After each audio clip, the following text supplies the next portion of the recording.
pe Gigi Becali, patronul FCSB. Domnul Becali, bună ziua! Bună ziua!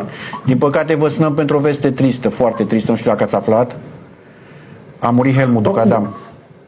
Acum mi-a spus cineva, un jurnalist, n-am crezut că am închis telefonul, acum am sunat voi, înseamnă că e adevărat. Nu, este adevărat pentru că am vorbit și cu Marcel Pușcaș, cel care a aflat vestea chiar de la spital, de la spitalul militar, acolo unde... De la ce? Probabil ceva cu inima? Da, l-au internat de urgență. Ieri el avusese și o intervenție recentă cardiacă și probabil că au avut ceva complicații. Da. Vaccinul. Era puternic. Vaccinul.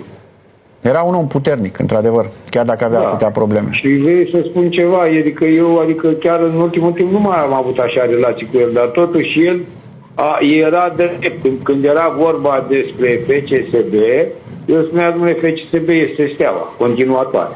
Adică chiar dacă nu mai aveam relații așa cu el,